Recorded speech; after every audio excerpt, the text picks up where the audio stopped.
In Majora's Mask, the entire game revolves around a 3-day time loop. You relive those same 3 days over and over again, because at the end of the third day, the moon crashes into the world, which kills everyone. What's fascinating isn't just the fact that the world is ending, it's watching how the people of Clocktown react when they're forced to confront their own deaths. Every character deals with the situation differently. Some pretend that everything is normal, some spend their final moments with the people they love, others panic, and some simply refuse to accept what's happening. One of my favorite examples is the swordsman. Throughout most of the game, he acts tough. When people talk about the moon falling, he confidently claims that it'll simply cut it down from the sky. He carries himself like someone who isn't afraid of anything. But confidence is easy when the danger still feels far away. As the hours pass and the moon gets closer, that confidence slowly disappears. When the final hours arrive, his dojo is empty. Where he would normally be standing, there's only a sign that says, "I'll be on vacation for a short while. Please don't look for me."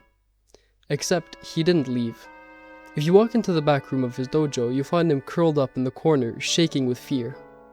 This proud swordsman, who spent the entire game pretending to be fearless, has completely broken down. If you talk to him, he'll repeat, "I'm scared. I can't take it. I don't want to die." It's one of the most surprisingly human moments in the entire game. And honestly, who wouldn't react that way?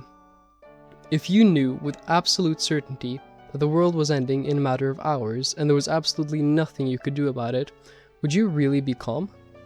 Probably not. I think most people would like to imagine that we'd be brave. We'd like to believe we'd stay calm, comfort the people around us, or somehow face death with dignity. But when survival is no longer a possibility, fear becomes almost impossible to ignore. Which raises an interesting question. What actually is fear? We all know what fear feels like. It's like a sinking feeling in your stomach, like you heard a noise downstairs in the middle of the night. It's like the second before you trip. We all experience fear, but those are just experiences. What actually happens inside of our brains when we feel afraid? According to the American Brain Foundation, the process begins the moment your brain detects something that could be a threat. Information first reaches a structure called the thalamus, which acts as a relay station for the sensory information. From there, the signal is sent to another part of the brain called the amygdala, which plays a major role in processing emotions, especially fear. If the amygdala decides something could be dangerous, it sends out signals throughout the body that cause the adrenal glands to release hormones like adrenaline and cortisol. These hormones prepare your body for action. It makes your heart beat faster, your breathing speeds up, your muscles tense, and your pupils widen. Blood is redirected away from things like digestion and towards the muscles you'll need if you have to run or fight. Your entire body shifts into survival mode. This is what we usually call the flight or fight response.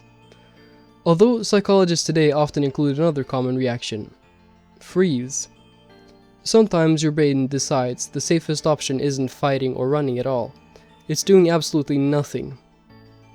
That is why some people freeze during stressful situations, even when they desperately want to move. It's not weakness, it's another survival strategy that our brains evolved over thousands of years. But why do we even have these responses in the first place? The answer is quite simple: evolution. Imagine an early human walking through a forest thousands of years ago. If they encountered a dangerous predator, they didn't have time to carefully think through every possible option. Stopping to analyze the situation would probably get them killed. Instead, their brain needed to react instantly. Fear makes that happen. The humans whose brains were better at recognizing danger were generally more likely to survive. They escaped predators more often, and they lived longer. And because they survived, they had children who inherited those same survival instincts. Over countless generations, the process shaped the brains we have today. The problem is that our brains haven't changed nearly as fast as the world around us has. Thousands of years ago, fear protected us from predators. Today, the same exact system can be triggered by completely different things.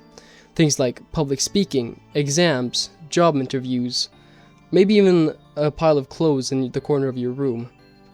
Even though none of those situations are life-threatening, our brains often react as if they are. That's because fear isn't really responding to reality. It's responding to what your brain believes might be dangerous. Which is why someone can be terrified of a harmless spider, for example, or panic before giving a presentation, even while they logically know they are perfectly safe. Fear isn't always rational, but it doesn't have to be. It was never designed to make us comfortable, it was designed to keep us alive. And maybe that's why the swordsman's breakdown feels so believable. He isn't weak, and he's not a coward, he's just a human. When there's no longer any hope of escaping the moon, that's all that's left inside of him, and it's one of the oldest instincts we've ever evolved: fear. That is it for today's video. I really hope you enjoyed it, and if you did, or didn't for that matter, leave a like, and I'll see you later. Outro time.